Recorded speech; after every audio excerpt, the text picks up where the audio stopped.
ہسپتالوں کو, مطلب بربریت کی انتہا دیکھیے کہ ہسپتال کو جو ہے وہ بم مارے جا رہے ہیں, اور یہ کہا جاتا ہے کہ جی یہ کوئی یہ تاثر دینے کی غلط کوشش نہ کرے کہ اس سے کوئی مذہب کا تعلق ہے, اس سے انسانیت کا تعلق ہے.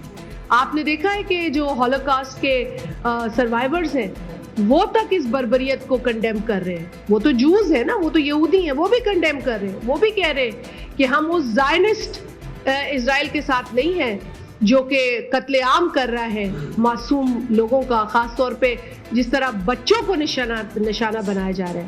ان معصوم بچوں کو اب اپنے ہاتھوں پہ اپنے نام لکھنے پڑ رہے ہیں, کیونکہ اگر ان کے باڈی پارٹس کہیں ملتے ہیں تو کم از کم ان کے ماں باپ کو, ان کے رشتہ داروں کو ان کا نام تو پتا ہو کہ یہ کس بچے کی لاش ہے. تو ہم سب اولاد والے ہیں اور ہم یہ دیکھ نہیں سکتے, ہم یہ دیکھ نہیں سکتے کہ کس طریقے سے انسانیت کو روندا جا رہا ہے, کس طریقے سے ظلم کیا جا رہا ہے انسانوں کے اوپر.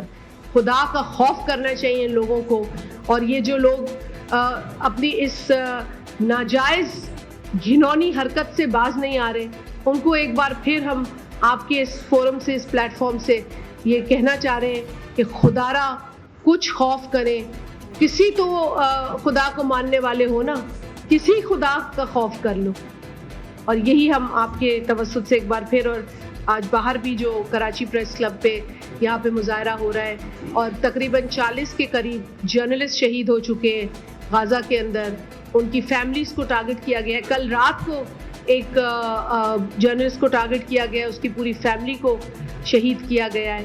ہم اس پر اظہار افسوس کریں وہ کم ہے, جتنی اظہار مذمت کریں وہ کم ہے. اور آپ ایک بار پھر آپ میڈیا کے توسط سے ہم یہ کہیں گے کہ دنیا کے تمام ممالک کو اس وقت اٹھنا چاہیے. دنیا سوتی اس وقت اچھی نہیں لگ رہی ہے. ہمیں اتنی بلند آواز میں یہ بات کہنی چاہیے کہ اس کا کوئی اثر ہو. یہ اٹیکس رکنے چاہیے, یہ حملے رکنے چاہیے. یہ انسانیت کا مسئلہ ہے, یہ انسانوں کا مسئلہ ہے, یہ انسانی جانوں کا مسئلہ ہے جو کچھ غزہ میں ہو رہا ہے. تو اگر آج بھی انسانوں کو ہوش نہیں آئے تو کب انسانوں کو ہوش آئے گا؟ اور آپ کے اس پروٹیسٹ میں بھی ہم آپ کے ساتھ شریک ہیں. ہم ہر لیول پر اس بربریت کو, اس ظلم کو کنڈیم کرتے ہیں. اس کے علاوہ پاکستان کی صورتحال بھی آپ لوگوں کے سامنے ہے. آپ نے دیکھا ہے کہ کل بھی صدر آصف علی زرداری صاحب نے گھوٹکی میں میڈیا ٹاک کی ہے. وہاں پر انہوں نے بات کی ہے جو پچھلی حکومت تھی عمران نیازی کی, اور اس پہ انہوں نے بتایا کہ اس حکومت کو آئینی طور پر جس طریقے سے نکالا گیا اس کا مقصد اقتدار کا حصول نہیں تھا. اس کا بنیادی جو ضرورت تھی وہ یہ تھی کہ پاکستان کی عوام کو ان کے حقوق نہیں مل رہے تھے, پاکستان کی عوام کو ان کے معاشی حقوق, ان کے آئینی اور ان کے انسانی حقوق سے محروم کیا جا رہا تھا. اسی لیے ضرورت تھی کہ عمران کو نکالا جائے.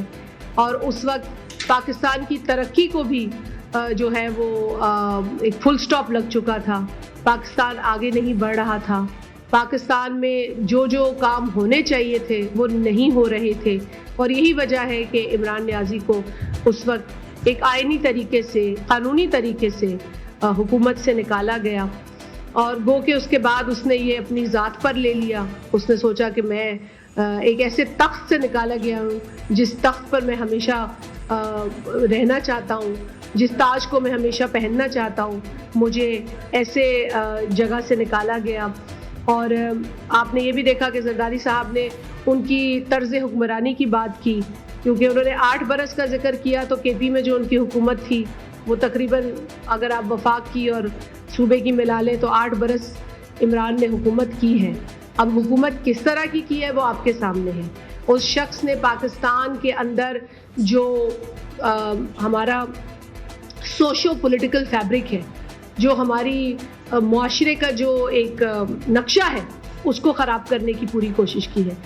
طوفان بدتمیزی, انتشار کی سیاست, بھائی کو بھائی سے لڑانا, باپ کو بیٹے کے سامنے کھڑا کر دینا, گالم گلوچ کرنا, کسی کی نہ بہن چھوڑنا, نہ ماں چھوڑنا, نہ بزرگ چھوڑنا, کسی کی پگڑی پہ ہاتھ تو کسی کی داڑھی پہ ہاتھ, تو کسی کے دوپٹے پہ ہاتھ, تو کسی کی چادر پہ ہاتھ. اس طرح کی سیاست جو ہے وہ عمران نیازی نے اس کو فروغ دیا ہے پاکستان کے اندر. وہ کہ پہلے بھی ایک سیاسی جماعت تھی جو اس طرح کے کلچر کو جس نے متعارف کرایا, لیکن انہوں نے بھی جو ہے وہ کان پکڑے اس کے بعد.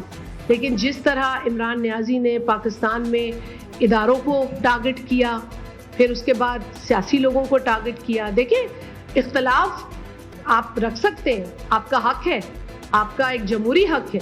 میں آپ سے اختلاف کر سکتی ہوں, آپ مجھ سے اختلاف کر سکتے ہیں, لیکن اختلاف کا مطلب یہ نہیں ہے کہ آپ اس ملک میں, اس معاشرے میں انتشار پھیلائیں, لوگوں کو ایک دوسرے پر حملہ کرنے کی ترغیب دیں, مارنے کی ترغیب دیں, جلانے کی ترغیب دیں. مطلب جس قسم کے ڈائلاگ عمران نیازی اور اس کے چمچے بولا کرتے تھے کہ جلا دو اور یہ کر دو اور وہ کر دو اور میں نہیں چھوڑوں گا, یہی والی سیاست تھی نا, میں نہیں چھوڑوں گا کی سیاست تھی. بھائی تم کسی کو نہیں چھوڑو, لیکن اس ملک کو تو بخش دو, اس ملک کی ترقی کو تو جو ہے وہ سانس لینے دو. لیکن اس طرح کی پالیٹکس, اور اس کا انجام آپ نے دیکھا. پھر May 9 جو تھا وہ آپ کے سامنے ہے. جب آپ ایک لمٹ طے نہیں کر پاتے, جب آپ ایک لکیر نہیں کھینچ سکتے, تو پھر آپ بہت ساری جو لکیریں ہیں اس سے باہر چلے جاتے ہیں, بہت ساری حدود سے باہر چلے جاتے ہیں. تو 9 مئی کو بہت ساری حدیں پار ہوتے ہیں, ایسی ایسی حدیں پار ہوئیں جس سے ہمارے دل کو تکلیف ہوئی, جس سے ان شہداء کے لواحقین کو تکلیف ہوئی جنہوں نے ملک کے لیے جان دی, جنہوں نے ملک کے بچوں کی حفاظت کرتے ہوئے جان دی ہے. تو بہت زیادہ ٹھیس پہنچی. ہم نے بہت تکلیفیں دیکھی. ہم اس ملک میں سیاست کرنے کا ایک بہت بڑی قیمت ادا کی ہے پاکستان پیپلز پارٹی نے.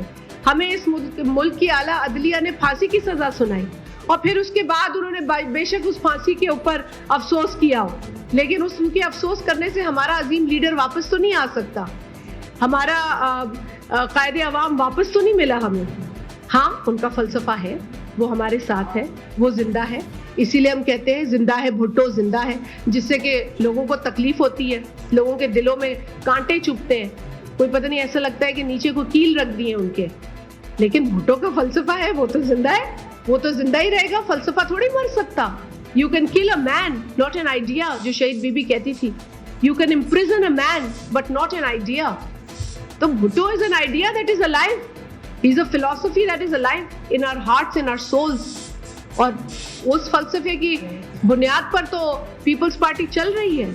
اور آج بھی پاکستان پیپلز پارٹی کا ہر مینیفیسٹو جو الیکشن سے پہلے دیا جاتا ہے, اس کی جو روح ہے, اس کی جو اسپرٹ ہے, وہ شہید ذوالفقار علی بھٹو کی دی ہوئی آئیڈیالوجی ہے, جس پر شہید محترمہ چلی, جس پر زرداری صاحب چلے, اور جس پر آج چیئرمین بلاول بھٹو زرداری صاحب چل رہے ہیں. تو کل بھی یہی باتیں ہوئی, یہی باتیں کی گئی کہ بہت سیاسی جماعتیں جو ہیں وہ ہماری مخالف بھی ہیں, اس پر بھی بات ہوئی. دیکھیں, مخالفت تو لوگ کرتے ہیں, ہم تو ہر مخالفت پہ, جس طرح زرداری صاحب نے کہا, ہم تو بسم اللہ کہتے ہیں, سندھی میں ہم کہتے ہیں نا بسم اللہ, ویلکم, آئیے تشریف لائیے. دیکھیے, کمپٹیشن تو اچھا لگتا ہے نا, وہ تو ڈکٹیٹرشپ ہوتی ہے جہاں سب کو چپ کرا دیا جاتا ہے. تو اب سب کو چپ نہیں کرانا, آپ بات کریں, جو آپ کا حق ہے آپ کریں, آپ اپنی سیاست کریں, ہم اپنی سیاست کر رہے ہیں, آپ اپنی ایجنڈا جو بھی آپ کا ہے اس پہ چلیں, لیکن وہ ایجنڈا پاکستان کے خلاف نہ ہو, وہ ایجنڈا پاکستان کے آئین کے خلاف نہ ہو, وہ ایجنڈا پاکستان کی عوام کے خلاف نہ ہو. آپ اپنا کام کریں, ہم اپنا کام کریں گے, ہم اپنے فلسفے پہ چلیں گے, اپنی آئیڈیالوجی پہ چلیں گے. الحمدللہ ہمارے پاس آئیڈیالوجی ہے, تمام سیاسی جماعتوں کے پاس اس ملک میں آئیڈیالوجی نہیں ہے. کچھ گروپس آتے ہیں, پھر کچھ گروپس بنائے جاتے ہیں, پھر کچھ گروپس پلانٹ کیے جاتے ہیں, پھر وہ ایسے ہی بکھر جاتے ہیں. پر جو آئیڈیالوجیکل لوگ ہوتے ہیں وہ بکھرتے نہیں ہیں, وہ ٹوٹتے نہیں ہیں. ان کو آپ پنچ کر سکتے ہیں, ان کو آپ دیوار سے لگا سکتے ہیں, لیکن وہ پھر کھڑے ہو جاتے ہیں کیونکہ ان کے پاس آئیڈیالوجی ہے, جو کہ ہمارے پاس ہے الحمدللہ. میں آنے والے الیکشنز کے حوالے سے بھی بات کرنا چاہوں گی کہ شکر ہے کہ جس طرح